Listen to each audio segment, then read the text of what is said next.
Donc, Fekra Gharbi, directrice générale au ministère de l'Environnement, chargée du programme intégré pour la dépollution de la région du lac de Bizerte. Donc, c'est un programme qui est coordonné par le ministère de l'Environnement et qui fait intervenir différents départements ministériels, notamment le ministère de l'Agriculture, de la Pêche et des Ressources hydrauliques, le ministère de l'Industrie, des Mines et de l'Énergie, également, bien sûr, les organismes sous tutelle du ministère de l'Environnement, notamment l'ANPE, l'Agence nationale de protection de l'environnement, l'Agence nationale de gestion des déchets et l'Agence de protection et d'aménagement du littoral, ainsi que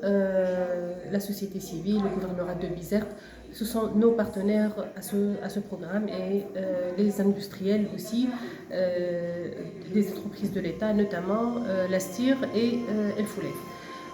Le coût du programme s'élève à 90 millions d'euros environ, toutes taxes comprises, 80 millions sans tenir compte de la taxe. Et le financement il est assuré par un don de l'Union européenne, un crédit de la part de la Banque européenne d'investissement et un crédit de la part de la Banque européenne de reconstruction et de développement, et bien sûr avec la contribution de l'État. Ce programme, donc, il vise à améliorer la contribution à l'amélioration de la qualité des eaux et la restauration des écosystèmes au niveau de la lagune de Bizerte à travers différentes composantes telles que l'amélioration du système d'assainissement, la dépollution industrielle dans les usines que je viens de citer. Également, il y a la cimenterie de Bizerte pour laquelle il y a eu l'installation des filtres à manches et pour réduire la pollution atmosphérique qui émane de leurs cheminées. Il y a aussi l'aménagement des côtes à travers l'extension du port de pêche de Mazl Abdrahman ainsi que la création d'une esplanade côtière et l'aménagement, plutôt la réhabilitation de la décharge au niveau de Mazl Bourguiba à côté de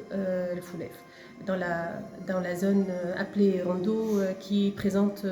une valeur culturelle spéciale pour les citoyens de la région. Voilà, on course contre la montre maintenant parce que le délai final de disponibilité des fonds il est fixé au 30 décembre 2026, donc on doit tout achever à cette date. Et aujourd'hui, donc on a vu utile d'impliquer les journalistes afin d'abord les informer sur l'état d'avancement du programme, ses défis et les solutions qui sont déjà en cours à travers ce programme, et aussi leur fournir l'opportunité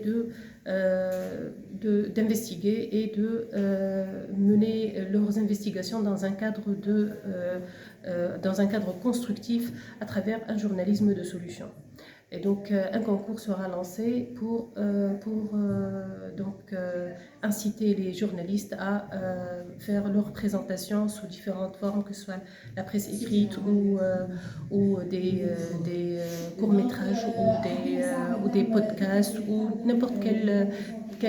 manière d'exprimer et de valoriser ce que Ecopact fait et ce qui pourrait aussi être fait par ailleurs.